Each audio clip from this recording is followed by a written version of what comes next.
Welcome friends, आप सभी का स्वागत है आपके अपने यूट्यूब चैनल लर्न मेडिसिन ज्ञान में। दोस्तों, आज हम जानेंगे सर्दी खांसी बुखार में दी जाने वाली मेडिसिन के बारे में। यदि आप इस चैनल पर नए हैं तो चैनल को सब्सक्राइब कर लो ताकि मेरे आने वाली वीडियो का नोटिफिकेशन आपको मिल सके। दोस्तों, खान पान एवं मौसम में परिवर्तन होने के कारण लोगों में सर्दी खांसी और बुखार होना आम बात है।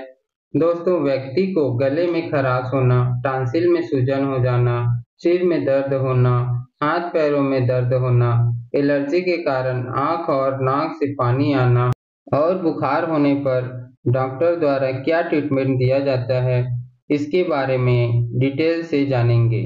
सर्दी खांसी बुखार में 4 से 5 तरह की दवाइयाँ दी जाती है। इसके बारे में हम जान लेते हैं।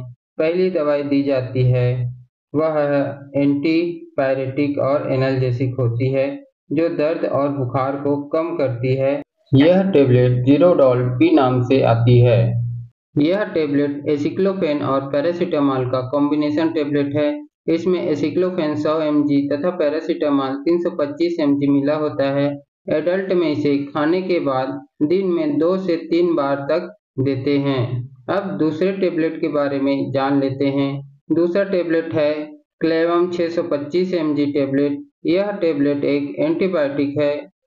इसका उपयोग बैक्टीरियल इन्फेक्शन, सर्दी खांसी बुखार में किया जाता है। इसे लेना कैसे है? एडल्ट में इसे खाना खाने के बाद दिन में 2 बार देते हैं। तीसरा टेबलेट है मॉन्टेर एलसी टेबलेट। यह एक anti allergic anti asthmatic drug है। इसका उपयोग सर्दी खांसी, बहती नाक, अस्थमा और एलर्जी में किया जाता है। इस टेबलेट को रात में 1 बार देते हैं। और चौथा मेडिसिन है खांसी का सिरप, ग्रिलिंटन सिरप। इसका उपयोग खांसी में किया जाता है और इसे एडल्ट में 10 ml देते हैं। इसे दिन में 2 से 3 बार दिया जाता है। और दोस्तों, इन सभी दवाइयों के साथ एसिलॉक टेबलेट भी देते हैं ताकि पेट में गैस न बने।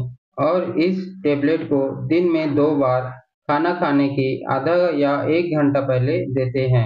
इन दवाइयों के अच्छे रिजल्ट के लिए इन सभी दवाइयों का इस्तेमाल 5 दिन तक करना होता है, जिससे इन दवाइयों का बेस्ट रिजल्ट मिलता है और व्यक्ति को सर्दी खांसी बुखार में आराम मिल जाता है। बिना डॉक्टर की सलाह के इन दवाओं का उपयोग न करें। तो दोस्तों, यह थी सर्दी बुखार और खांसी में दी जाने वाली मेडिसिन के बारे में जानकारी। यदि जानकारी अच्छी लगी हो तो वीडियो को लाइक करें, चैनल को सब्सक्राइब करें और शेयर करें।